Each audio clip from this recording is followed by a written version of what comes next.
Bismillahirrahmanirrahim.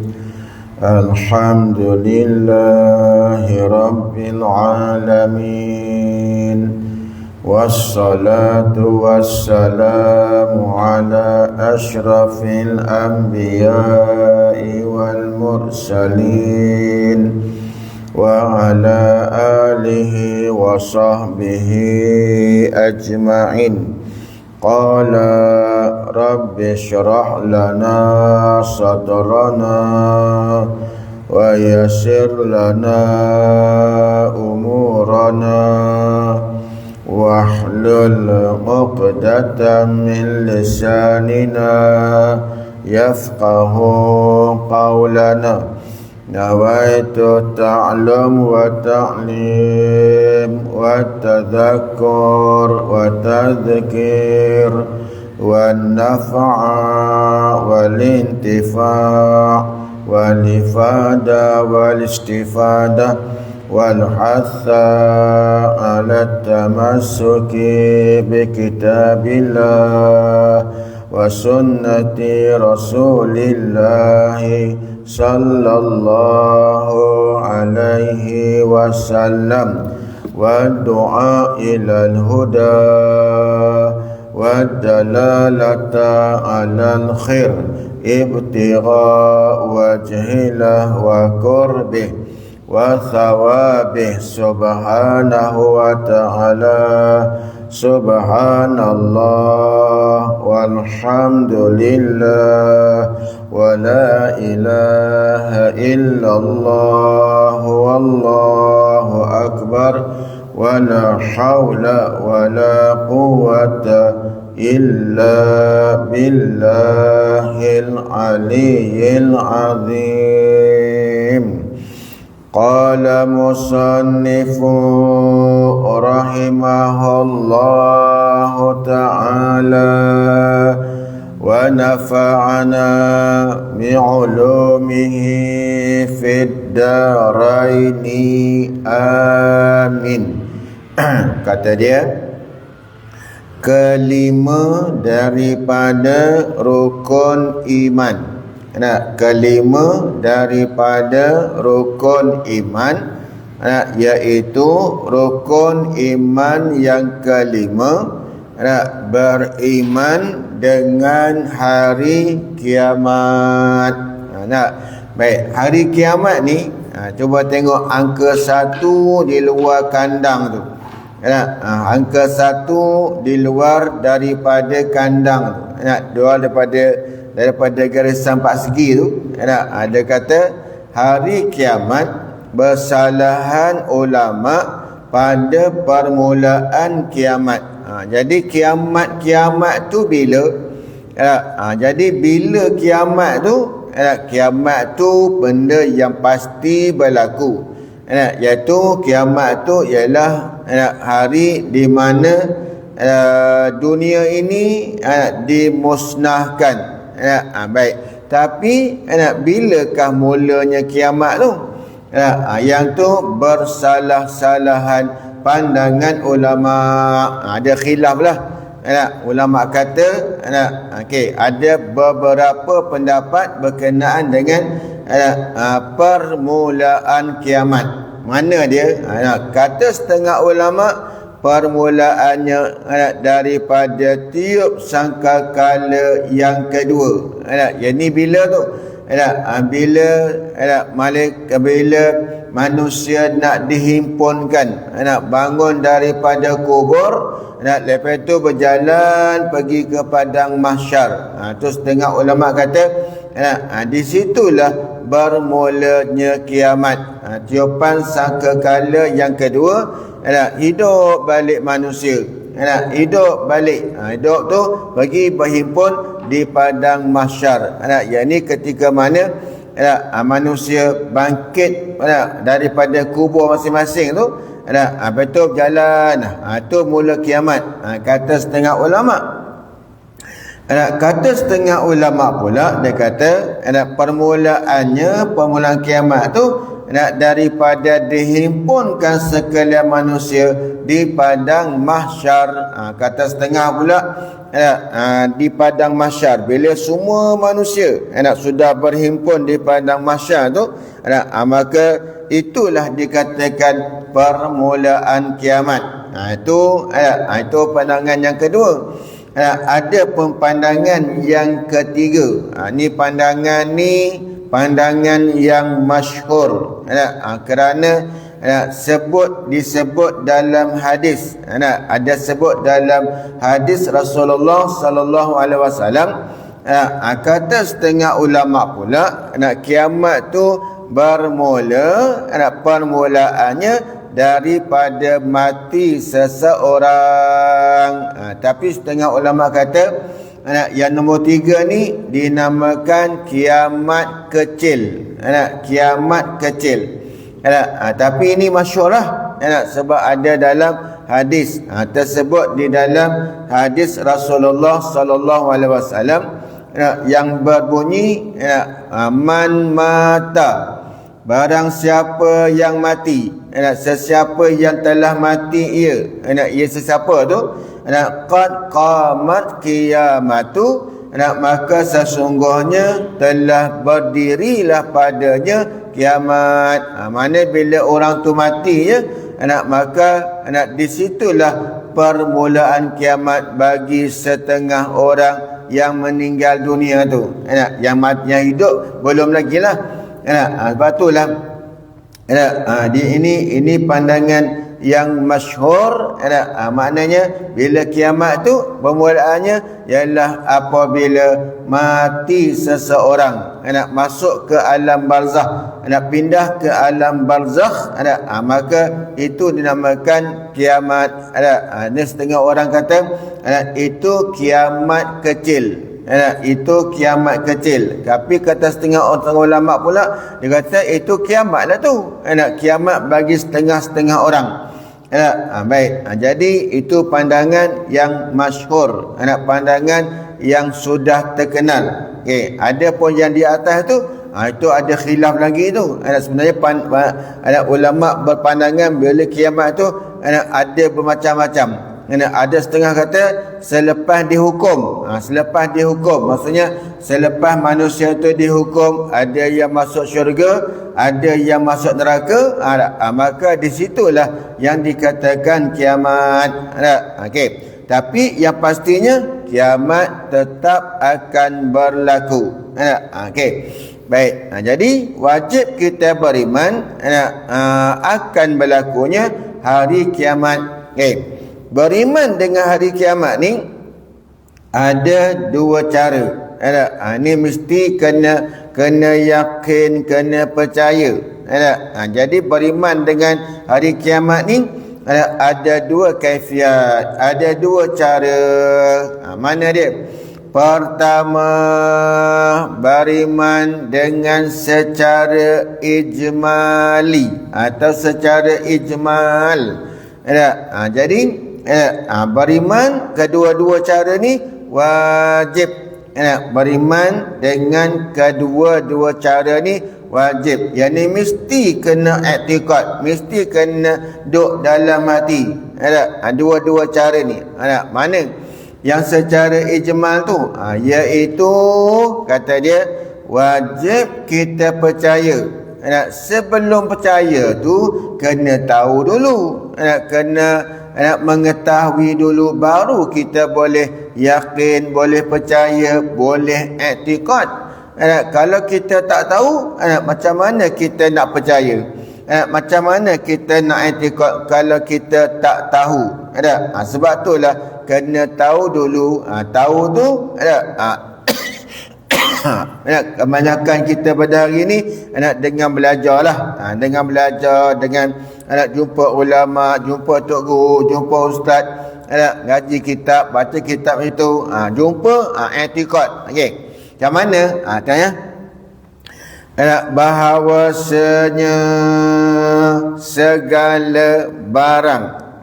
Ini syarat iman, iaitu wajib kita percaya dan wajib kita kena i'tikad bahawasanya segala barang yang akan berjumpa dan akan dapat oleh seseorang manusia kemudian daripada mati. Betullah kata kaul yang masyhur tu ialah bila mati, di situlah bermulanya kiamat. Sebab apa? Sebab bermula pada mati tu tak ada siapa yang bagi tahu kita keadaan dalam kubur tu macam mana, pertanyaan malaikat tu macam mana. Tak ada siapa yang bangkit bagi tahu. Cuma kita tahu dengan perkhabaran daripada Rasulullah sallallahu alaihi wasallam.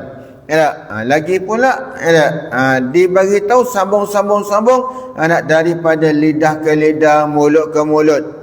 Khabar mutawatir, khabar yang berhubung-hubung.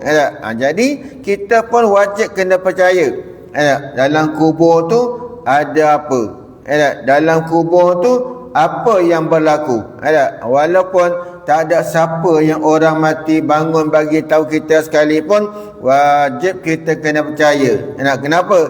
Kerana ianya sabit di dalam hadis, sabit di dalam perkhabaran Rasulullah sallallahu alaihi wasallam, dan juga perkhabaran daripada Allah Ta'ala di dalam Al-Quran. Wajib kita kena yakin benda tu akan kita jumpa, akan berlaku atas kita tu. Okay? Seperti mana dalam dunia ni lah, mesti selagi mana kita hidup, kita akan jumpalah ke depan apa yang Tuhan takdir atas kita tu akan berlaku. Okay. Kemudian daripada mati, di masa di dalam kubur, hinggalah sampailah akhir, hingga masuklah akhirnya masuk syurga bagi ahli syurga dan masuk neraka bagi ahli neraka. Yang dikhabarkan, yang diceritakan oleh Nabi kita Muhammad sallallahu alaihi wasallam. Semua yang Nabi bagi tahu tu bersangkut dengan adanya persoalan muka nangkir, adanya titian sirat, adanya haudin Nabi, adanya timbangan hisab. Semua tu kita wajib kena percaya, letak dalam hati. Sebab tu beriman dengan hari kiamat dalam kitab ni panjang. Panjang dia cerita semua apa yang berlaku berdasar kepada hadis Rasulullah sallallahu alaihi wasallam. Jadi semua tu telah dikhabarkan, telah diceritakan oleh Nabi kita Nabi Muhammad sallallahu alaihi wasallam, dan wajib kita kata sekaliannya itu yang berlaku tu benar, tetap berlaku dengan tidak syak padanya, dengan tidak syak apa-apa lagi lah. Tak ada syak apa-apa. Kita tak tahu ni, tak syak. Jadi kita tak pernah nampak ni, tapi kita wajib kena yakin, wajib kena percaya sungguh-sungguh, letak dalam hati. Lepas kita mati dalam kubur tu, ada cerita bagian dengan daripada hadis Nabi tu, wajib kita kena percaya, yakin kita 100%, tak ada syak, tak ada zon, dan tidak ada waham. Okey, itu cara pertama. Wajib percaya akan berlaku kiamat, bagian tu wajib letak dalam hati. Okey, kedua, jadikan kalau boleh beriman, bukan kalau boleh, yakin dah, masuk hati, masuk dah. Jadi biar dia berjelera ataupun dia bersebati dalam badan, dalam hati kita tu. Kemana pergi pun kena ingat benda ni, kena ingat. Okey. Jadi tengok kata dia, kedua, beriman dengan secara tafsil. Beriman dengan secara tafsil. Macam mana tu?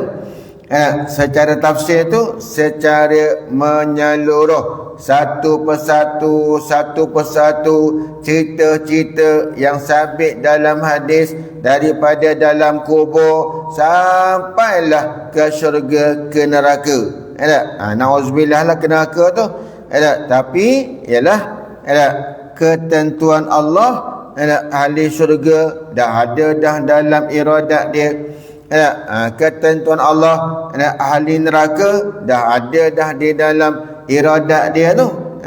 Jadi wajiblah kita kena percaya satu-satu cerita-cerita tu. Tengok secara tafsir tu satu persatu yang wajib kita kena tahu dan wajib kita kena i'tiqad, letak dalam hati. Tengok, iaitu secara tafsir tu wajib kita ketahui.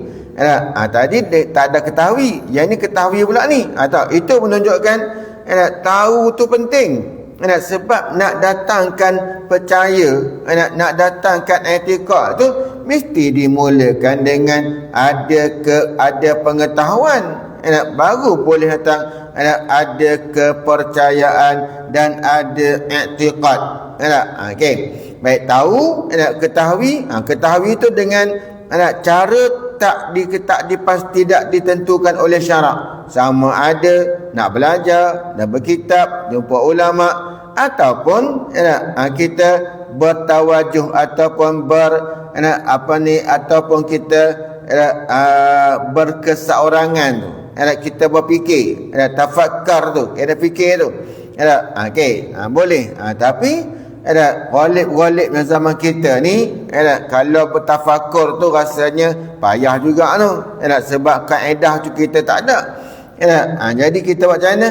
Kita jumpalah ulama, jumpalah tuan guru, jumpalah kita punya orang bijak pandai dalam agama ni. Nak cerita, lepas dah tahu tu, kena percaya pula, wajib. Tahwi pula, ketahui tu wajib, dengan belajar tu wajib, berfikir tu wajib. Lepas tu kena percaya pula. Okey. Apa yang kita nak ketahui tu, yang sekarang kita tengah baca ni, dan nak jadikan dia kepercayaan i'tiqad tu, bahawasanya permulaan barang yang dijumpai dan dapat oleh seseorang di masa di dalam kubur tu daripada nikmat atau azab, itu dah pasti tu. Sebab itulah Rasulullah kata lubang kubur tu boleh jadi lubang kubur tu daripada lubang syurga, ataupun lubang kubur tu daripada lubang neraka. Apa maksudnya tu? Maksudnya ialah dalam kubur tu ada orang yang dapat nikmat dah, bermula dapat nikmat dah. Daripada dalam kubur dapat nikmat dah dia. Dan ada juga orang yang sebelum berjumpa dengan neraka yang sebenar tu, dia sudah diazab dah dalam kubur tu, dah diazab dah. Jadi lubang kubur itu salah satu daripada lubang neraka. Yang tu wajib kita percaya tu. Sebab perkhabaran daripada Rasulullah, wajib kita letak dalam hati. Ada orang dapat nikmat, ada orang dapat azab. Okey. Maka kata tuan guru kita ni, kata tuan kitab ni, maka mendapatlah oleh orang yang mukmin, yang taat, mukmin, yang melakukan perkara yang Allah Ta'ala perintah, meninggalkan perkara yang Allah larang. Orang mukmin ni, beriman ni, mukmin mana yang sah iman dia, yang tak ada kesamaran di dalam iman dia tu, tak ada kesamaran, ataupun apatah lagi iman tu terbatal, tak ada. Ini mesti orang yang beriman mana sah iman dia, iman dia pun ada, iman dia tu wujud, ada. Okey. Maka orang yang beriman ni yang taat. Apa tu kata innal ladzina amanu wa amilus solihat, yang beramal dengan amal yang soleh, itu taat tu.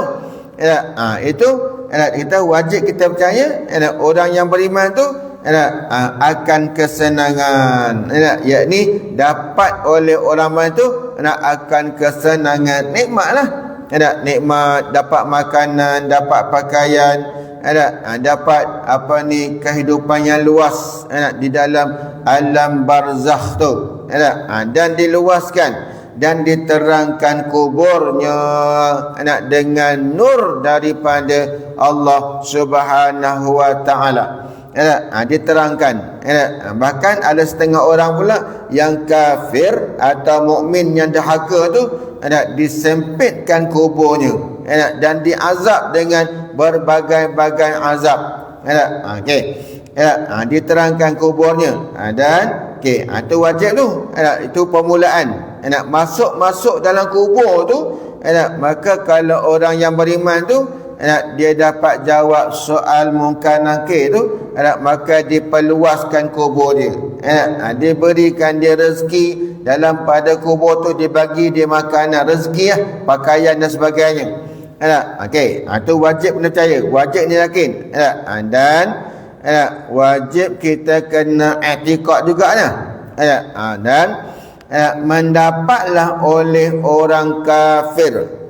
Kafir sama ada kafir indan nas atau kafir indallah. Kafir indan nas tu kafir yang kita tengok atas muka bumi ni. Kafir dia tidak Islam. Ataupun kafir indallah, zahir nampak dia Islam, zahir nampak dia berpegang dengan Islam, tapi pada dalaman dia tu kafir, yang disebut kafir indallah, kafir di sisi Allah Subhanahu wa taala. Jadi asalkan orang tu kafir je, ataupun dan orang mukmin yang derhaka. Mukmin beriman, tapi banyak melakukan perkara yang dilarang oleh Allah, langgar perintah Tuhan tu. Allah kata jangan buat, dia buat. Sebab tu tuan-tuan, kita dalam satu hadis sebutlah, kalau Allah Ta'ala tu dia nak jadikan orang tu ahli syurga, maka dibentangkanlah dia pada dia tu jalan-jalan ahli syurga.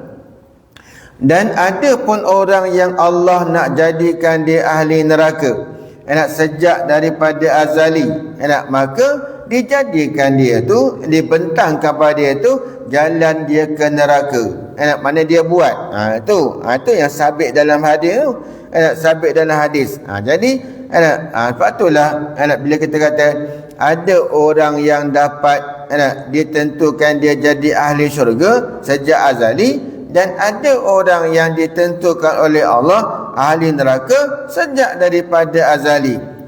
Baik. Jadi orang beriman ni, walaupun dia beriman, tapi dia derhaka. Apa makna derhaka tu? Derhaka tu makna dia langgar perintah Tuhan. Dia langgar tu dengan makna dia buat apa yang dilarang oleh Allah Ta'ala, sama ada yang kecil ataupun yang besar, larangan yang kecil ataupun larangan yang besar, dia langgar je. Jadi orang macam tu akan mendapatlah dia akan azab seksa di dalam kubur. Belum neraka betul lagi tu, belum neraka yang sebenar lagi. Ini masih di alam barzakh.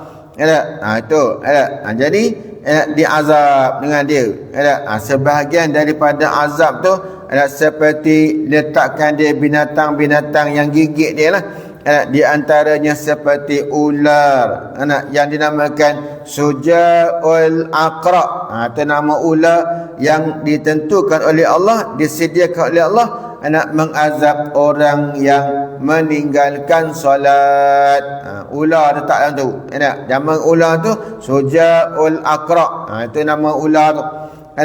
siapa yang meninggalkan sembahyang dulu atas muka bumi, dia tak solat, maka bila dia mati, dalam kubur dia disediakan ular, yang nama ular sujak ulaqra tu, nak menyeksa orang yang meninggalkan solat. Ini ada dalam hadis, sabit dalam hadis. Okey, wajib kita kena percaya.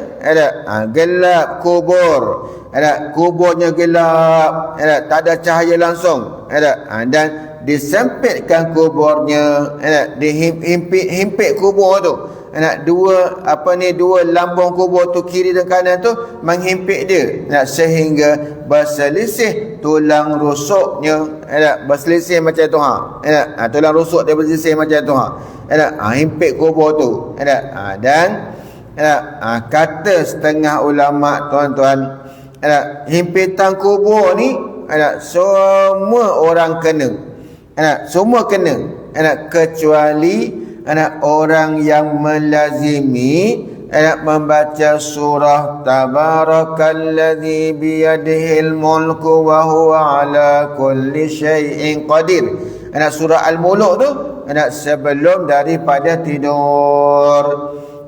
Okey, walaupun dia beriman sekalipun, setengah daripadanya mengatakan semua orang ahli kubur ni kena himpitan kubur, melainkan orang yang mengamalkan surah Tabarakalladzi, yakni surah Al-Muluk tu, sebelum daripada tidur. Okey, baik. Ataupun setengah daripada ulama mengatakan tak semua yang kena seksa kubur, himpitan kubur tu, melainkan orang yang ibadat dia tak banyak, ataupun dosa dia lagi banyak daripada amal kebajikan dia. Okey, baik.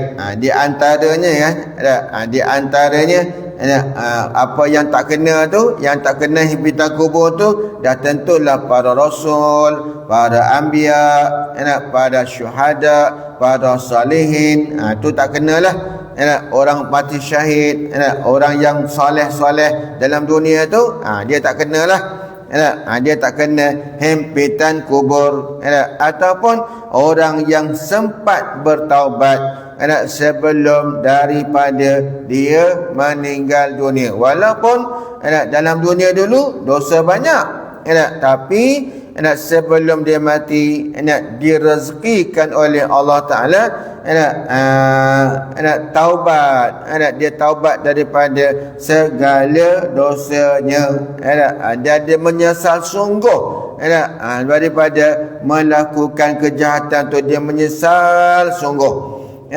Sebab tu tuan-tuan, kalau orang buat maksiat, orang buat jahat atas muka bumi ni tuan-tuan, kita jangan duk kata dekat dia, seperti kata Al-Habib Ali Al-Jufri, Habib Ali Zainal Abidin Al-Jufri tu, dia kata benci pada dosa, jangan benci pada si pendosa. Macam mana tu? Orang yang melakukan dosa tu, dia adalah hamba Allah, yang tak boleh nak menolak ketentuan Allah atas dia. Kalau dia buat maksiat, mungkin tak kita juga dalam kehidupan kita ni ada tak Allah Ta'ala tentukan atas kita maksiat, sama macam dia juga. Itu masa dia, itu time dia, Allah zahirkan kejahatan dia. Kita pun bukanlah kita ni maksum. Kalau kita maksum, ala kulli hal tak apalah kita cerita maksiat orang. Tapi kita ni maksum tak? Tak, kita tak terpelihara pun. Yang terpelihara tu hanyalah man'at wa rasul, Nabi dan Rasul sahaja. Sebab itulah jangan benci, jangan marah pada si pendosa. Benci pada dosa tu tak apa, jangan benci dengan si pendosa. Sebab tu kan, kalaulah berpusing ataupun kisah maksiat orang tu, berpusing dalam masyarakat kita ni kan. Kalau boleh sampai kat kita tu, terhenti pengkhabaran tu. Orang nak cerita maksiat, sampai kat kita berhenti. Jangan cerita ke orang. Pasal apa? Sebab belum tentu lagi kita selamat. Belum tentu. Lepas tu kadang-kadang kita pula jadi ejen penyebar pula dah. Jadi harap-harap jangan disebarkan maksiat orang. Pasal apa? Sebab kita pun belum tentu selamat dengan maksiat tu. Kok ada apa dalam ketentuan Allah iradat sejak azali lagi tu yang kita buat maksiat ni. Sekarang ni Allah tak zahirkan kita lagi. Akan datang kau Tuhan zahirkan, sama tak kita dengan orang tu? Samalah. Sebab itulah kita ni hamba. Dia pun hamba, dia pun tertakluk dengan iradat, kita pun tertakluk dengan iradat. Lepas tu kata Habib Umar, biarlah cerita maksiat orang tu terhenti pada kita, jangan disebar dah. Sebab nanti bila kita sebarkan maksiat orang tu, akan kita juga akan kena balasan dia tak? Kena. Sebab kita menyebarkan maksiat orang. Janganlah baik diam-diam saja. Okey, itu urusan dia dengan Tuhan lah. Urusan kita pula dengan Tuhan kita pula. Dengan Tuhan pula tu. Jaga baik-baik ni. Jangan cerita bab orang buruk orang tu, jangan cerita. Okey. Walaupun kita tahu, kita diamkan saja. Mudah-mudahan Allah Ta'ala sembunyikan keburukan kita juga. Ini jangan buka. Ini kita buka lagi keburukan orang. Jangan. Dah, stop lah. Jangan cerita dah. Baik. Okay. Kemudian kita buat kerja kita aja. Okay. Jadi itu berselisih tulang rusuk tu. Itu di antara azab ataupun orang yang semua kena. Kecuali setengah daripada orang sajalah yang tak kena tu. Okey. Baik, itu yang wajib kita secara tafsir, i'tiqad macam tu, letak macam tu. Okey. Kemudian yang kedua, wajib kita ketahui. Kita tu siapa? Kita tu orang yang mukallaf. Orang yang sampai umur, ada akal, wajib. Yakni kalau kita nak ayat ni, kalau kita nak bagi faham lagi, saya nak ulang-ulang lah. Pada dah tahu dah. Wajib kita ketahui dengan makna wajib pada syarak atas kita. Syarak yang wajib tu, apa yang syarak wajibkan atas kita, yang ni atas orang yang mukallaf tu, ketahui. Mana kita kena mengetahui. Lepas tu pula dah tahu dah tu, wajib pula kena percaya. Letak dalam hati. Okey. Bahawasanya perkara yang kita nak kena ketahui tu, perkara yang kita nak kena percaya tu, bahawasanya lagi akan ada soalan mungkar dan nakir. Ini kata setengah malaikat mungkar nakir ni malaikat yang sama. Nama dia mungkarun wa nakirun. Yang ni mungkar nakir tu satu nama bagi malaikat yang kerja dia menanya orang yang meninggal dunia. Dia tanya, dia interview. Interview orang yang dah mati tu, dia interview. Sama ada nak diluluskan dia ke syurga ataupun tidak. Di situ dah tahu dah tu. Interview dia. Semua orang kena interview. Mati tu cara macam mana tak kira lah. Mati dalam perut ular ke, hancur jasad tu dalam perut ular, dalam perut buaya, hancur jasad tu dalam perut buaya, jadi taik buaya, jadi taik ular sawa tuan-tuan. Manusia tu tetap kena tanya. Bukan kata yang itu tak kena tanya. Tak, asalkan namanya mati, cara mati tu tak kira lah. Cara mati tu tak kira. Sama ada cara mati tu hilang gaib macam tu, ataupun ada kubur dia, ataupun berubah jadi benda lain, tak kira lah. Sebab apa? Sebab yang mati tu jasad. Ada pun roh tu, dia tak mati. Roh tu tuannya mati, tapi jasad tu mati, tapi roh tu tak. Roh tu yang kena tanya lah. Tuan-tuan tak? Baik. Kemudian jadi mungkar nakir ni ada soal bertanya kepada orang yang mati. Kemudian mati di masa di dalam kubur. Ada soalan mungkar nakir. Kemudian mati. Kemudian daripada matilah dalam kubur, di masa di dalam kubur. Okey. Tengok angka 2 tu. Dia kata apa? Setengah daripadanya orang yang mati syahid. Orang yang mati syahid, orang yang mati di malam ataupun pada hari Jumaat. Okey, orang yang sentiasa membaca Qul huwallahu ahad di masa sakit matinya. Jadi melainkan berapa orang yang dikecualikan. Jadi orang ni, yang berapa orang ni dikecualikan daripada ditanya oleh malaikat. Mudah-mudahan kita semualah Allah Ta'ala tentukan kita ni daripada orang yang tidak ditanya kita mati tu, malaikat tak tanya. Kalau kita tak boleh mati syahid pun, mudah-mudahanlah Allah Ta'ala tentukan kita mati pada malam Jumaat ataupun hari Jumaat. Itu ada kelebihan tu. Itu sabit di dalam hadis. Sabit di dalam hadis Rasulullah sallallahu alaihi wasallam. Barang siapa yang mati pada hari Jumaat dan pada malam Jumaat, dia tidak diazab di dalam kubur. Termasuk tak diazab tu ialah dia takkan ditanya. Kalaupun ditanya, orang mati malam Jumaat tu ditanya seperti seorang ibu tanya pada anak dia. Macam mana kalau mak tanya pada anak? Dengan tak senyum, dalam keadaan melawak bergurau kan. Macam tu. Malaikat tanya.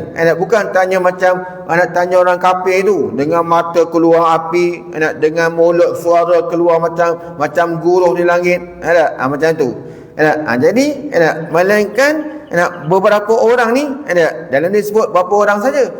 Antaranya orang yang mati syahid, orang yang mati di pada hari Jumaat atau malam Jumaat, dan orang yang sentiasa membaca Qul huwallahu ahad di masa sakit sakit matinya tu. Apa makna sakit mati tu? Sakit yang membawa kepada kematian.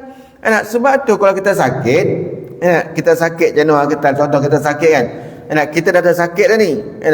Gula lah, jantung lah, kanser lah. Jadi kan, janganlah bersembang yang bukan-bukan. Sebab biasanya ghalibnya sakit macam tu lah sakit yang membawa kepada kematian. Sebab kita ni, Allah kerasi atas kita mati tu dengan apa? Dengan sakit lah. Sakit. Sakit tu orang kata pintu untuk pergi kepada kematian. Jadi sedialah. Macam mana?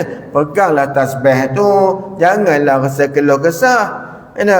Keluh resahlah jiwa ini katanya.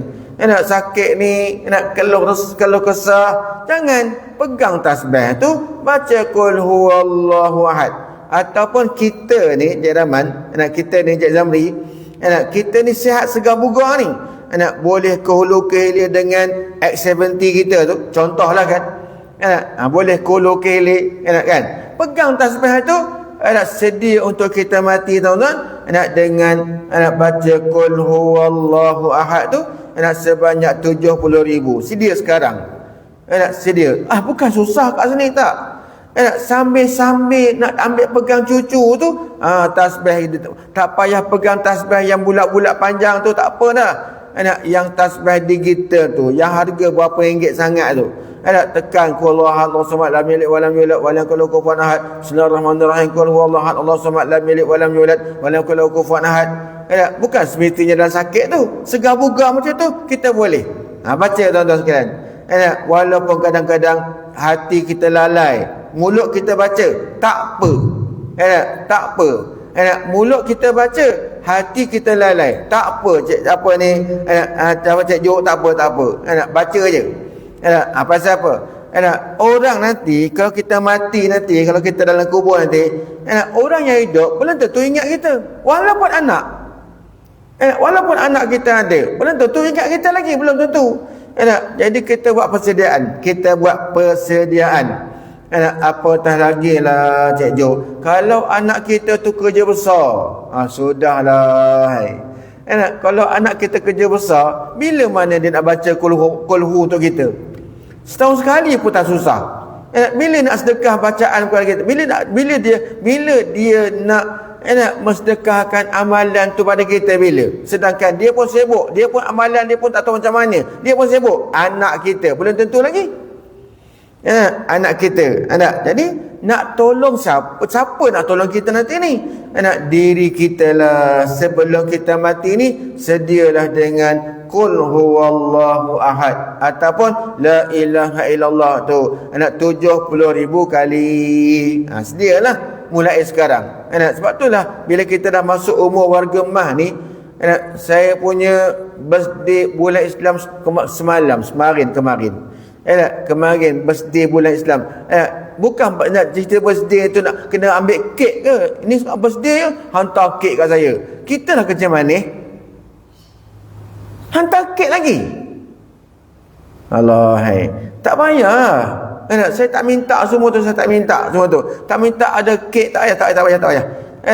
Okey, biarkanlah. Saya sedar kemarin umur dah meningkat, tuan-tuan sekalian. Tak boleh cerita lah umur berapa tak cerita lah. Meningkat dah tu. Bila meningkat tu kan, bila dah meningkat tu kan, umur dah masuk warga emah tu Cik Jo kan, jangan buat kerja lain lah. Ini setengah orang minta maaf tuan-tuan. Saya tadi singgah dekat Pekan Tanjung Karang. Nak pergi minum sikit. Pagi-pagi benar saya tak makan dah, nak minum je. Saya kadang-kadang tak sedar 20 jam tak makan.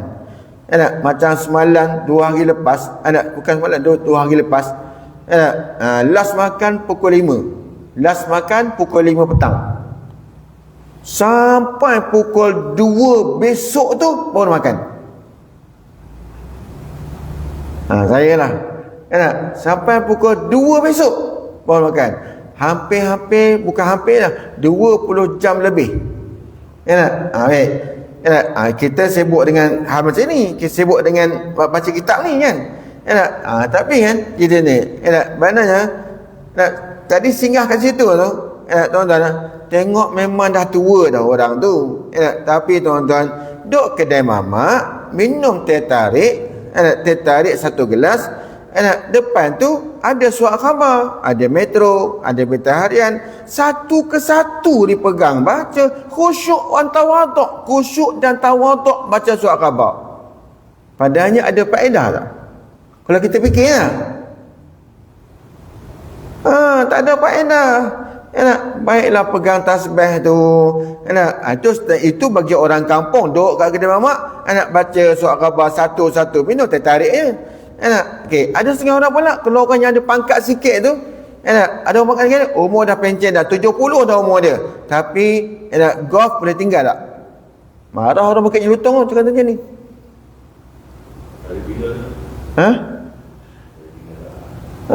Kena tinggal je dah, tinggal dah pasal apa? Sebab dah tak ada dan dah, kita tak ada masa dah, kita tak tahu dah, tak dan ke tak dan tak tahu dah ni. Duduk dalam bilik semua serang, Qul huwallahu ahad tu, baca tuan-tuan sekalian. Saya buat kan, tak lama pun, 1 jam 2 jam tu dah boleh 1000 lebih dah. Duduk sejam 2 jam 1000 lebih dah. Baik, 1000 lebih dah, duduk sejam 2 jam tu. Okey. Kalau lebih lagilah boleh. Kalau lebih 70,000 lagi baik. Dah habis 70,000, okey, satu set 70,000 dah habis dah. Okey, sedia. Kita nak mula yang baru, boleh 70,000 sampai kita mati tuan-tuan sekalian. Silakan. Sebab tu dah 3 benda ni, jangan lupa. Apa dia? Istighfar, selawat, la ilaha illallah. Yang lebih-lebih tu, kalau Allah tu, lebihkan boleh. Itu kita punya orang panggil bonus. Okey. Sebab dalam kubur nanti ni, orang yang dikecualikan tu, tengok, orang yang mati dengan sakit mati tu, masa sakit tu dia baca Qul huwallahu ahad, baca zikir la ilaha 70,000. Sebab orang yang mati, orang yang hidup belum tentu. Walaupun anak kita, walaupun suami kita, belum tentu lagi dia nak bagi pada kita. Jadi kita sediakan untuk kita dulu. Jangan kata resah di hati, nak sakit kaki, tak usahlah kata macam tu. Tak usah kata macam tu. Baca. Baca qul huwallahu tu baca. Resah tak resah tak kira tu. Kita pandang Tuhan yang menjadikan sakit tu. Baca. Itu rezeki kita tu. Rezeki tu. Orang ni tak sakit, kita sakit. Baca lah. Baca qul huwallahu tu. Baca. Apatah lagi kalau orang sakit berat sangat dah ni, terlantar ke hospital. Baca lah. Hari tu yang pergi di hospital Manjung tu, masuk bilik tu, yang potong kaki, yang potong tangan, yang terlantar, nak turun katil tak boleh, tuan-tuan. Tapi tak pegang tasbih pun. Pegang je lah. Anak tu jaga nak mak, baca mak. Anak mak baca mak. Akibat durian potong kaki.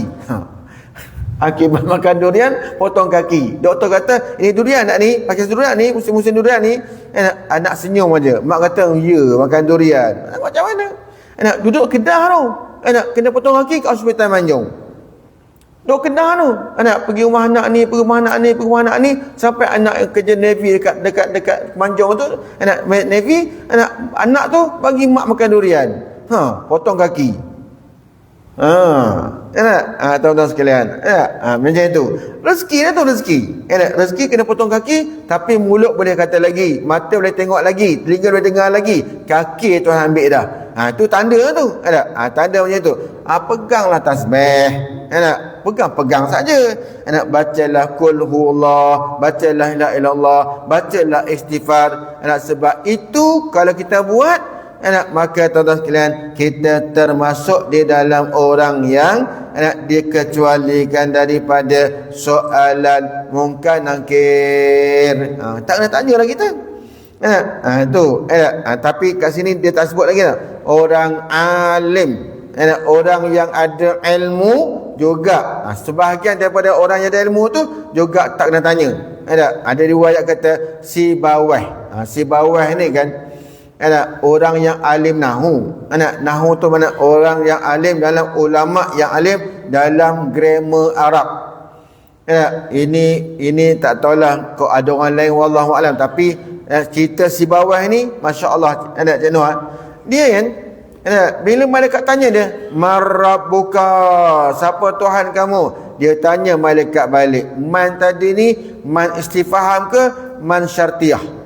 Dia tanya malaikat. Malaikat tak ngaji nahu. Allahu akbar. Tuan-tuan, jadi malaikat bila kita kata, malaikat tak boleh jawab soalan tu. Dia jumpa dengan Allah, malaikat jumpa Allah. Dia kata, ya Allah, hamba-Mu seorang ni, dia tanya aku balik. Dia tanya aku balik. Allah Ta'ala kata, dah tinggalkan dia, jangan tanya. Itu sebagai dalil menunjukkan apa? Orang alim yang sungguh-sungguh alim dengan ilmu tu, maka dia juga takkan ditanya oleh Allah Ta'ala, oleh malaikat mungkar nakir. Baik. Ayat ni wajib kita beriman adanya soalan mungkar nakir di dalam kubur. Jangan diingkarkan. Takut-takut kafir nanti. Sebab ni sabit dalam hadis Nabi ni. Itu yang pertama. Itu yang pertama. Yang kedua, apa yang mereka tanya dalam kubur tu? Mereka akan menyoal. Tengok, mula-mula sekali soalan. Mula-mula soalan. Kalau orang tak nak ngaji tauhid, tak nak ngaji usuluddin, dia takkan dapat jawab nanti di akhirat ni. Kenapa? Sebab soalan mula-mula soalan tu ialah soalan bersangkut dengan akidah, nak bersangkut dengan tauhid. Apa dia? Siapa Tuhanmu? Tengok, marabbuka, siapa Tuhanmu? Kau tak kenal Tuhan? Minta maaf cakap, minta apa kata-kata tuan-tuan. Akhir zaman ni banyak tak orang tak kenal Tuhan? Banyak, walaupun kadang-kadang kopiah tak tinggal di kepala. Minta maaf cakap ni, kopiah tak tinggal kepala. Kadang-kadang orang yang bukan ahli, bukan ahli dalam agama, tuan-tuan, nak cakap juga agama tentang Tuhan. Sehingga mereka berkata Allah Ta'ala tu berarah, berjihad, kanan kiri, di atas, di bawah. Sedangkan tuan-tuan sekalian, jihad tu adalah makhluk. Jihad tu maksudnya pihak kanan kiri, tempat tu makhluk. Macam mana pula Tuhan tu menjadikan tempat tu, lepas tu dia pula berhajab di tempat tu pula. Ada pula yang katakan ada jihad, ada tempat yang bukan makhluk. Pula kalau kata bukan makhluk, tempat tu bermakna yang qadim tu banyak pula yang qadim. Yang tu tuan-tuan, yang tu nanti mati tak boleh jawab. Tak boleh jawab tuan-tuan. Soalan muka nakir tu dia tak boleh jawab. Pasal apa? Sebab di dunia dia tak pas dia punya mata pelajaran tauhid, dia tak lepas tuan-tuan sekalian. Tak jawab. Okey. Siapakah nabimu? Tengok. Ini dua soalan dah dalam akidah dah ada dah. Ma'rifatullah dengan ma'rifatul Rasul tu. Syahadah, rukun syahadah yang pertama, rukun syahadah yang kedua. Apa ini? Syahadah yang pertama, syahadah yang kedua tu apa dia? La ilaha illallah Muhammad Rasulullah. Tuan-tuan, tu. Kalau tak pernah belajar, macam mana nak tahu? Jangan jawab. Bahkan kan ada dalam hadis yang panjang, nanti malaikat akan bawa Rasulullah kepada orang yang mati tu. Bawa, tanya pula, man hazar rajul, kata malaikat, hei si fulan yang mati ni lah, hei engkau ni, man hazar rajul, siapa lelaki ni? Kalau tak pernah belajar sifat Nabi, sidik, amanah, tabligh dan fatanah tu, tak pernah belajar Syama'il Muhammadiyah tu, tuan-tuan sekalian, macam mana nak jawab? Macam mana nak jawab tuan-tuan? Sebab itulah kalau ada orang yang walaupun dia beriman sekalipun, tapi kalau dia tak belajar yang tu tuan-tuan, maka dia tak jawab, dia tak tahu. Orang kafir dah tentu dah. Kalau ngah komen tu tuan-tuan, ngah komen tu tak dia tidak masuk Islam, tak belajar Islam, tuan-tuan sekalian, dia tak jawab juga, kafir juga dia. Bila dia kafir, dia nak jawab tak boleh. Maka tuan-tuan, dihimpit dia dalam kubur tu, dihimpit oleh Allah. Tak kira lah, bukan ngah komen seorang. Siapa-siapa yang mati kafir tu tak boleh jawab je. Tak boleh jawabnya. Bertermasuk juga orang yang beriman tapi tak nak belajar Islam, tapi tak nak belajar tuan-tuan sekalian. Kena Nabi tu, dia katanya ma adri, ma a'lam, aku tak tahu, dia kata. Bila kata tak tahu tu, mereka tanya man hazar rajul, siapa lelaki ni? Ma adri, aku tak tahu, dia kata. Maka dihimpit dan digelapkan kuburnya tuan-tuan. Ada pun orang yang beriman yang boleh jawab yang boleh jawab siapa nabimu. Dia kata man hazar rajul, dia jawab hadza Muhammadun, ini Muhammad Rasulullah Habibullah. Dia jawab macam tu. Maka tuan-tuan sekalian, diperluaskan kubur dia dan diberi pada dia nikmat-nikmat kubur. Okey. Itu soalan nombor 2. Dan kemudian, apakah imammu? Imam kita. Siapa imam kamu? Imam tu mana ikutan kita. Betullah imam tu namanya al-muqtada bihi, yang diikut. Awal mana? Siapa kita ikut ni? Al-Quran. Bagaimana kalau orang tak pernah belajar isi kandung Quran? Hafal, tapi ajaran dalam Quran tu dia tak ambil peduli pun. Ada orang yang hafiz tapi isi kandung dia tak peduli, tak tahu. Suruh beriman, suruh belajar dengan Quran, suruh belajar isi kandung Quran, tak nak. Dah hafal. Okey. Kemudian apakah kiblatmu? Ini soalan-soalan yang keluar daripada mulut muka nakir. Dan siapakah saudaramu? Baik, ini soalan dah bocor dah, tapi tak semua orang dapat jawab. Okey, bergantung kepada amal soleh di dalam dunia dululah. Okey, munkar dan nakir ini seperti tersebut dalam hadis. Tubuhnya hitam seperti periuk tembaga. Hitam seperti periuk tembaga yang dimasak tu lah. Hitam legam. Biru dua matanya. Biru tu makna garang lah. dan pada satu riwayat matanya seperti kilat menyambar. Tu sabit dalam hadis. Maknanya orang yang tanya malaikat mungkarin yang bertanya tu menakutkanlah. Macam mana nak jawab? Suara kedua-dia seperti guru apabila menyoal keduanya akan mayat yang mati tu, yang derhaka keluar daripada mulut keduanya seperti api. Pada tangan tiap-tiap seorang daripada kedua-duanya tu pemukul daripada besi. Jikalau dipukul dengan besi tu, akan orang yang mati tu akan segala bukit. Pukul bukit nescaya hancur ia. Macam mana pula pukul kita? Pukul orang manusia yang dagingnya lembut ni, bukit pun hancur. Hancur ia. Menjerkah tu menengking, menjerit, menjerkah. Kedua-duanya akan orang kafir atau munafik atau orang yang fasik. Mana fasik tu? Orang yang banyak mengerjakan dosa besar. Dosa besar yang tak sempat taubat lah.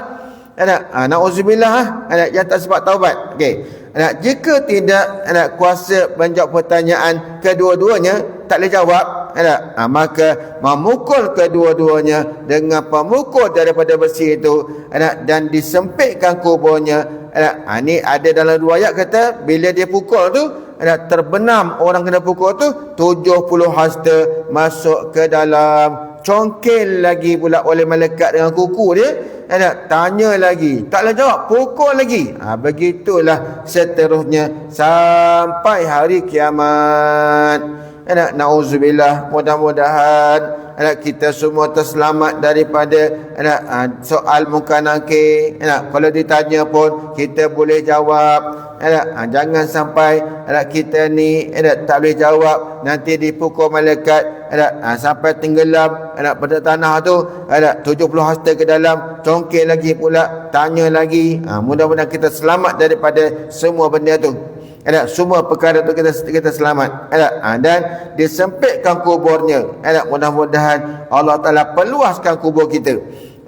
Dan dibukakan satu pintu daripada neraka, daripada dalam kubur tu, bersambung kubur tu kepada neraka. Kemudian dibuka pintu tu, api neraka masuk dalam kubur. Ini belum neraka sebenar lagi ni.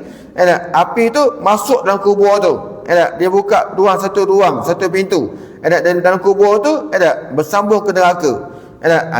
Daripada neraka manusia kuburnya, bertiuplah angin neraka ke kuburnya hingga hari kiamat. Bayangkanlah macam mana haba neraka yang panas tu masuk dalam kubur. Udahlah kubur tu sempit, gelap lagi pula. Macam mana tu? Dan jika bertanya keduanya akan orang yang mukmin yang taat, maka datang keduanya dengan rupa yang sangat elok.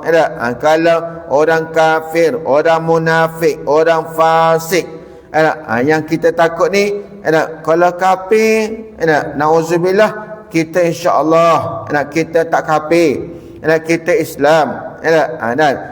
Kalau munafik pun, munafik pada agama, tak, kita tak munafik pada agama. Memang hati kita Islam, jiwa kita Islam, jasad kita Islam.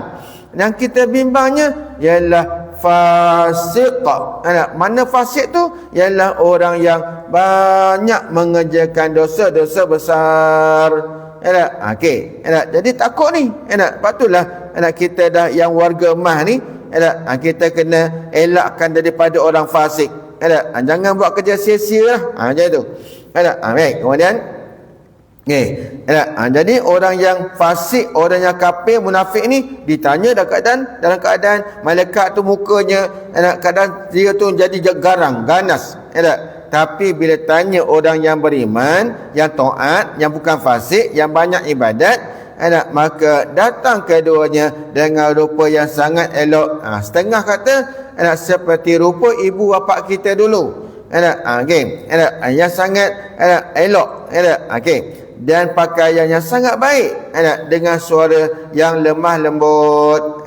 Apabila boleh jawab pertanyaan keduanya, maka berkatalah keduanya kepada mayat, tidurlah engkau seperti tidur pengantin. Nyenyak saja tuan-tuan. Tak tanya dah. Sekali tanya dapat jawab semua, maka sekali tu je dia tanya. ataupun langsung dia tak tanya dah. Langsung tak tanya. Seperti orang yang mati syahid tadi, orang yang mati malam Jumaat, tak tanya dah sampai kiamat. Diberi dia pada rezeki. Kemudian dia tidur relax je dalam kubur, tuan-tuan. Di alam barzah. Tapi kan, ingatlah, nak jadi macam ni kena bersusah payah tak masa hidup. Susah payah lah nak beramal, nak bangun malam, nak taubat, nak zikir, nak baca Quran, nak menuntut ilmu. Memanglah payah. Nak dapat kesenangan tu kena payah dulu. Kena susah dulu. Nak dapat kesenangan dalam kubur tu, di alam barzah tu, kena susah payahlah dalam dunia. Mana boleh nak dapatkan senangan di akhirat, kesenangan di alam barzah, bersenang-senang kita atas dunia ni? Tak ada. Tuan-tuan, lebih-lebih kita tengok zaman kita ni, minta maaf lah kata macam ni, tuan-tuan. Cuti berapa hari je daripada hari apa cuti tu? Esok cuti, hari ni cuti, semalam cuti, Ahad dah cuti, Sabtu dah cuti, masuk Isnin cuti, Selasa cuti. Jam habis jalan raya. Ke mana pergi ni? Tuan-tuan, penuh kedai makan, penuh tempat peranginan, penuh tempat berseronok-seronok, tuan-tuan sekalian. Tapi yang sedihnya, tuan-tuan, majlis ilmu lengang macam biasa. Zohir lah, Zohir macam tu. Majlis ilmu lengang macam sedia kala lengangnya. Tapi kalau pergi tempat makan-makan tu penuh, tuan-tuan sekalian. Hatta nak parking pun susah. Bukannya makan apa pun, nasi lemak je pun. Tapi penuh, tuan-tuan sekalian. Tapi majlis ilmu, majlis yang baik, sunyi, tuan-tuan sekalian. Okey. Tu tengok. Nak dapat kesenangan alam barzah tu, nak kita dapat tidur seperti pengantin tidur tu, naklah bersusah payah kita di dalam dunia. Tak boleh senang-senang lah. Dan diluaskan kuburnya. Diluaskan kubur orang yang taat tadi, mukmin yang taat tadi ni, diluaskan kuburnya, dan dibukakan satu pintu daripada syurga menerusi kuburnya. Buka terus ke syurga. Maka bertiuplah angin syurga ke kuburnya hingga hari kiamat. Ni semua ni sabit di dalam hadis. Sabit dalam hadis Nabi sallam. Bila sabit dalam hadis kita ni, maka hendaklah kita beriman dengan perkhabaran ini. Beriman taat, beriman i'tiqad dalam hati kita, letaklah hati kita, tuan-tuan. Baik, kemudian kata dia, wajib kita ketahui dan percaya bahawasanya lagi akan dibinasakan sekalian makhluk ini. Wallahu a'lam. Ada soalan?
Mana dia?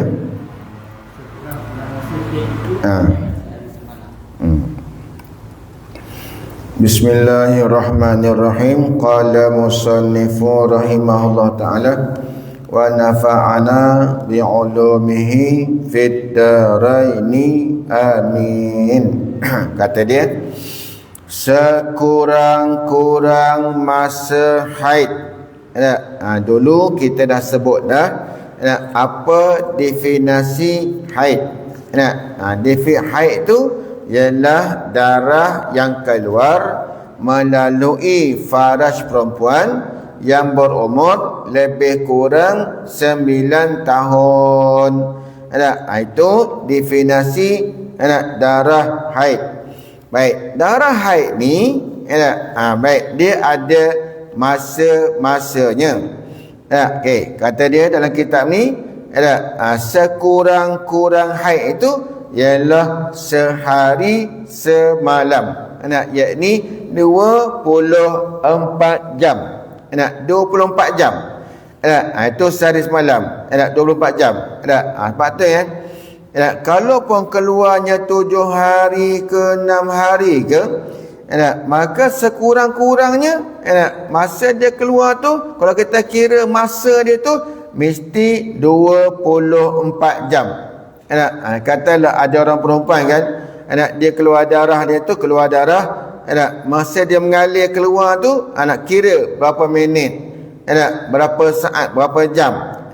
Himpun mestilah 24 jam atau lebih daripada 24 jam. Maknanya kalau kira-kira masa tu tak sampai 24 jam, maka itu bukan darah haid. Itu bukan darah haid. Kenapa? Sebab keluar dia tu tak sampai 24 jam. Ingat baik. Tu sekurang-kurangnya ialah sehari semalam 24 jam. Okey. Dan sebanyak-banyak haid tu ialah 15 hari 15 malam. Sebab itulah orang perempuan dia kena kira, tengok start mula kira darah tu keluar, pukul berapa, hari apa, dia kira. Dan jumlahnya mestilah jumlah dia 15 hari 15 malam. 5 hari 15 malam itu paling banyak. Lebih daripada 15 hari 15 malam, lebih daripada itu automatiklah bukan darah haid. Maka jadilah darah tu darah istihadah, yang lebih daripada 15 hari 15 malam. Okey, baik. Itu paling banyaklah. Jadi orang perempuan kena tahulah, sebanyak-banyak darah haid ni ialah 15 hari 15 malam. Ini dasar dia. Dan yang ghalibnya, ini kebiasaan, kebanyakan. Ini Imam Syafi'i kan, dia tanya orang perempuan di tanah Arab tu, mana-mana perempuan di tanah Arab dia tanya, maka jawapannya ghalib ni ini 6 hari ataupun 6 hari 6 malam atau 7 hari 7 malam. Ini ghalib. Ghalib, masuk ghalib tu ialah kebiasaan. Perempuan kat Mesir dia tanya, ghalib 6 hari 7 hari dia tu. Okey, tanya pula kat Yaman, tanya pula kat Syria, tanya tempat-tempat yang dia pergi tu. Maka Imam Syafi'i memberi keputusan, dapat keputusan ghalib kebiasaannya darah haid itu ialah 6 hari 6 malam ataupun 7 hari 7 malam. Ada pun lebih tu, itu luar pada ghalib. Ada perempuan 10 hari, ada perempuan kata 12 hari 12 malam. Itu keluar daripada ghalib. Sebab tu kalau orang perempuan ada yang ghalib biasanya dia 7 hari 7 malam, 7 hari 7 malam. Tiba-tiba bulan tu dia keluar lebih daripada tu. Kadang-kadang sampai 8, 9, 10 hari. Okey, apa dia nak buat?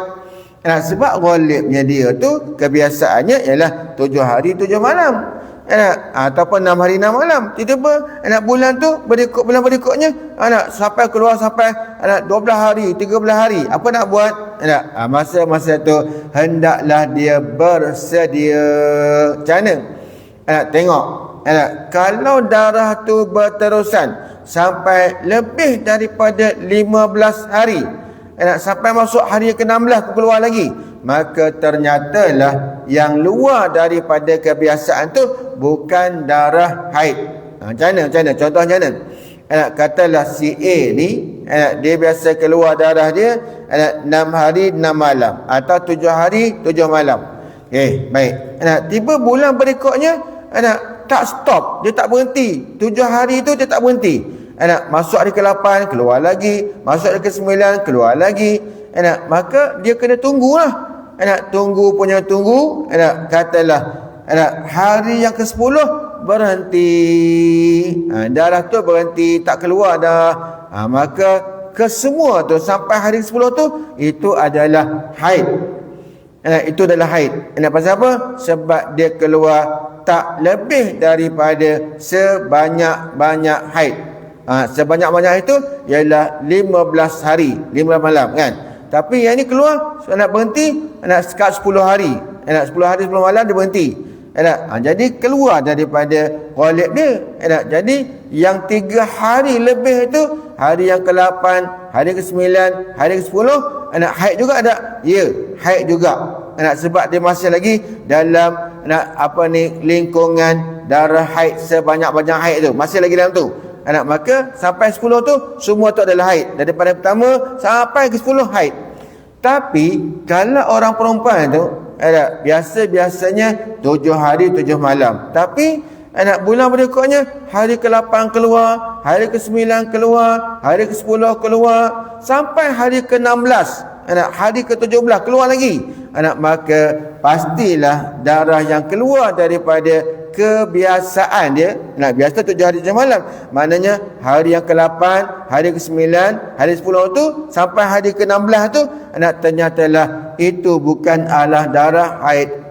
Itu adalah darah istihadah, dengan syarat dia boleh beza.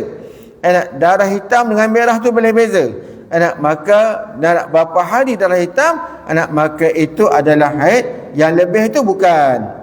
Jadi kalau setengah kata bukan haid semuanya, bukan haid, itu adalah darah istihadah. Maka tengok ya, bila dia keluar lebih daripada kebiasaan tu, orang perempuan tu kena tak semayang lah. Kena tunggu. Baik. Jadi bila kita tunggu tu, dia pun tak semayang. Dia tak semayang. Atau kalau bulan Ramadan dia tak puasa. Ternyata darah yang keluar lebih itu bukan haid, itu adalah istihadah. Maka dia wajib kena mengqada balik sembahyang yang ditinggalkan pada hari luar daripada kebiasaan. Luar daripada kebiasaan tu wajib dia kena tunggu. Dia kena qada baliklah. Qada balik. Tapi tak berdosa lah. Sebab bukan salah dia kan. Dia tak berdosa. Sebab hari tu dia tak tahu pun yang keluar lebih pada tu. Jadi dia kena tunggulah. Bila kita tunggu tu tak solat. Bila tak solat, maka hukumnya apa? Maka hukumnya wajib dia kena qada balik. Macam tu. Jadi kalau lebih belah hari mana tu, itu dah istihadah. Tapi setengah kitab kata, kita tengok, kalau katalah ada orang perempuan kan, bila lepas hari biasa tu, darah dia merah, lepas tu hitam keluar balik, hitam sampailah hari ke-16 hitam, maka yang hitam tu haid, yang merah tu bukan haid. Tu syarat dia macam tu. Syarat dia macam tu. Yang merah tu bukan haid, yang hitam tu adalah haid. Jadi bila boleh beza macam tu, maka darah yang hitam tu adalah haid, darah yang merah biasa tu bukan haid, ataupun semuanya merah biasa aja. Jadi semua tu bukan haid. Semua tu bukan darah haid. Darah tu adalah darah istihadah. Jadi dia ambil darah haid dia ialah hari yang pertama sampai hari yang ke-7, hari kebiasaan dia sahaja. Ambil situ. Okey. Baik, kemudian bila dikatakan atau habis kan, bila dikatakan sebanyak-banyak haid dalam hari 5 malam, 15 hari 15 malam, berarti sekurang-kurang masa suci sekurang-kurang masa suci. Kalau orang tu memang darah haid 15 hari 15 malam, maka dalam sebulan tu masa suci dia ialah 15 hari 15 malam. Masa suci tu itu paling hitung kata sekurang-kurang masa suci. Sebab haid 15 hari malam dalam sebulan ada 30 hari, maka 15 hari tu haid dah. Tinggal 15 hari yang bukan haid, itu suci dah tu. Okey, berarti sekurang-kurang masa suci antara dua haid tu ialah 15 hari 15 malam juga. Jika datang tiap-tiap bulan macam tu, datang tiap-tiap bulan 15 hari 15 hari macam tu, maka masa suci dia 15 hari lah. Okey. Dan tengok dan tiada had bagi masa suci itu boleh jadi sebulan. Masa suci tak ada had. Tak ada had masa suci. Tiada had bagi masa suci itu. Sebab tu kan masa suci orang perempuan tu tak ada had. Tak ada had masa suci dia. Pasal apa? Boleh jadi tak sebulan terus suci, tak ada haid, boleh jadi. Okey. Dan boleh jadi setahun. Dan mungkin adanya perempuan yang lepas-lepas tu langsung tiada keluar darah haid. Sebab tu tak ada had. Yang ni yang pernah berlaku di Fatani masa tu ada satu perempuan ni dia ni diceraikan oleh suaminya.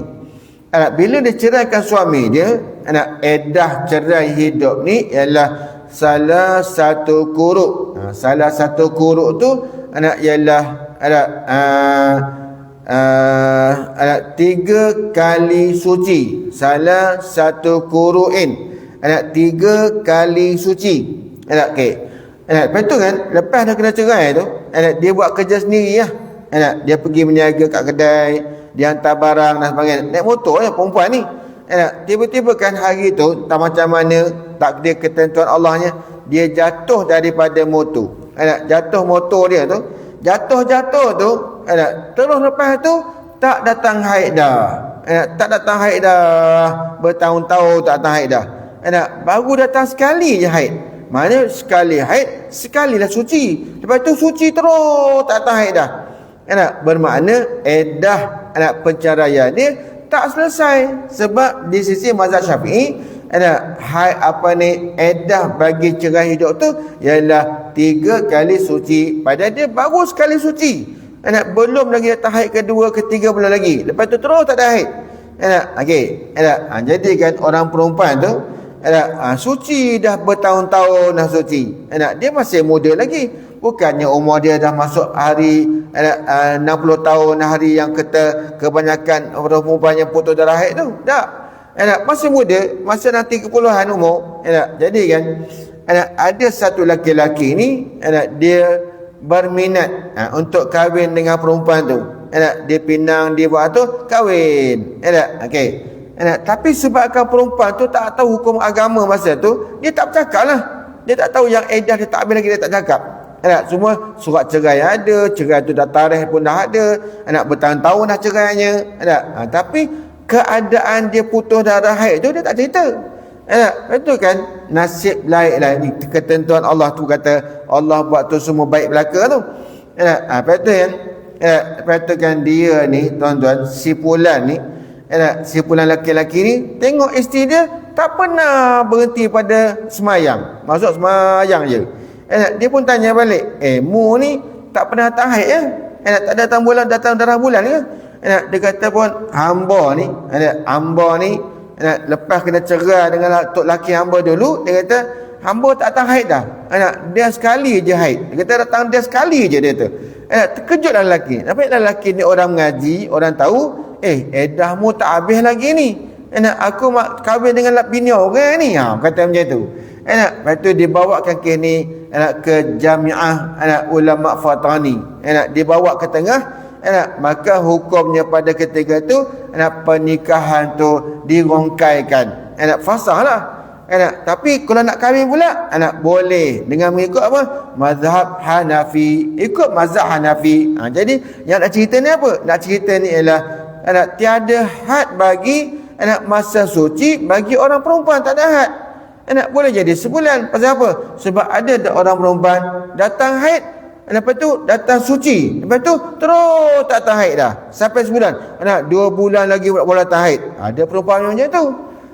Ada perempuan yang langsung terus tak tahan haid terus. Ada yang setahun datang balik, macam tu. Jadi sebab itulah ulama kata tidak ada had bagi masa suci itu.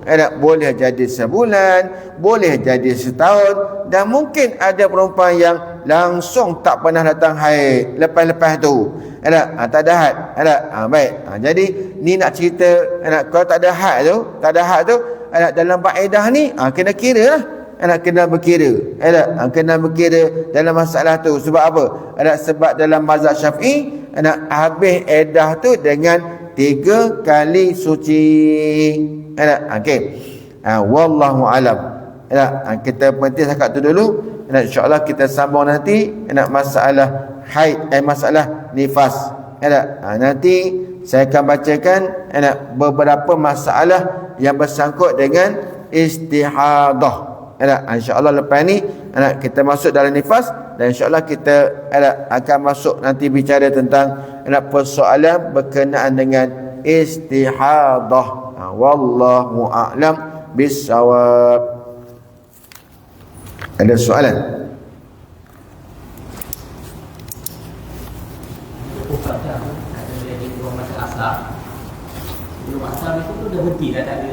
Tapi cukup 24 jam. Asar hari ni dia kena kira lah pula masa dia keluar mengalir tu. Ada perempuan yang keluar dia setengah jam berhenti, kira pula 10 minit berhenti. Kira-kira semua tu mesti jumlah dia 24 jam. Campur mesti 24 jam.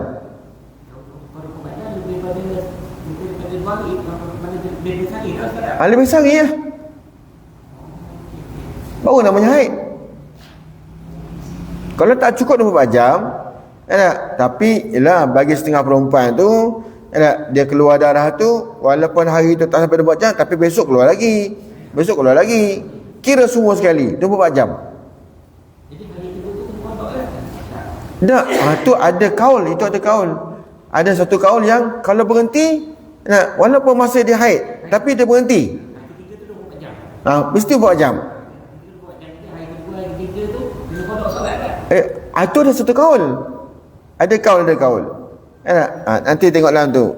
Nanti tengok dalam kaul tu dia kata, kalau kaul tu dia kata wajib kena mandi, wajib kena semayang, dia kata.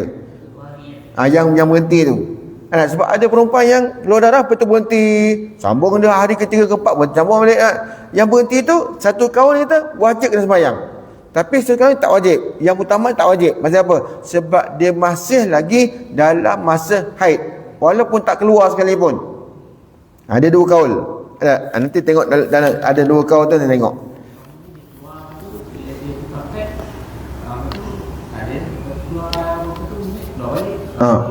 Ya.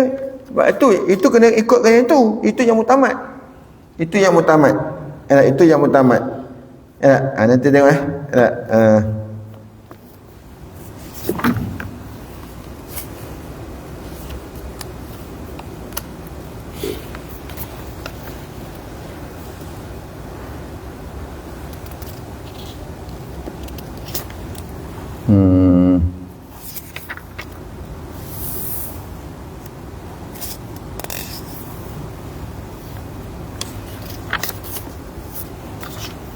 ada 2 kaul tu.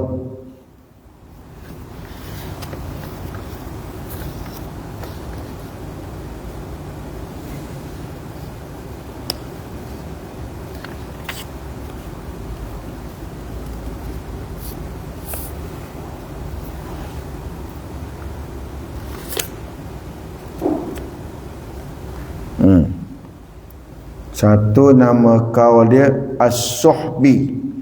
Kaulus suhbi. Satu. Kaul suhbi ni wahya an yuj'ala naqa al-mutahallilu baina dima fi muddati 15 yawman haidan.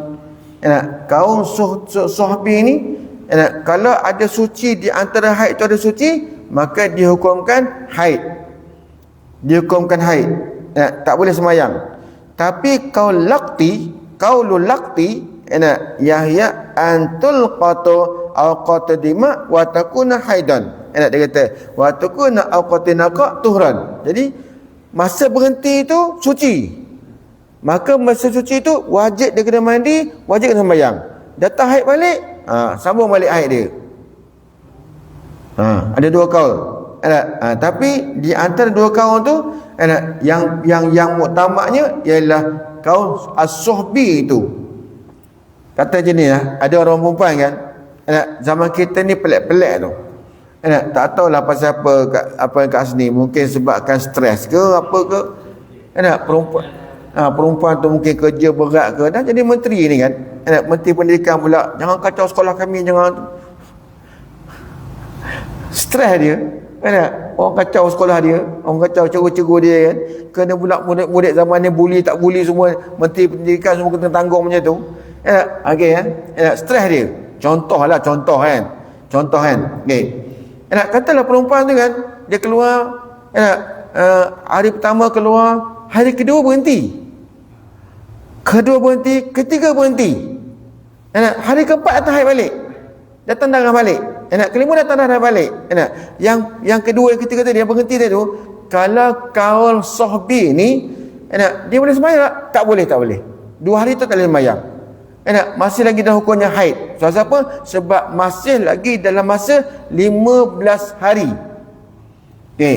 Tapi kaul lakti ni, dia kata yang berhenti tu, kata hari pertama keluar darah, hari kedua berhenti, hari ketiga berhenti, 2 hari ni wajib dia kena mandi hadas dan wajib dia kena sembahyang. Ini dua kaul ni, yang muktamad yang mana? Yang pertama. Jadi kita kebanyakan Malaysia ni ikut yang pertama lah. Maka hari kedua tak boleh sembahyang, hari ketiga tak boleh sembahyang. Pasal apa? Walaupun tak keluar darah sekalipun, tapi masih lagi tak dalam masa haid 12 hari tu, masih lagi. Hukumnya haid lah.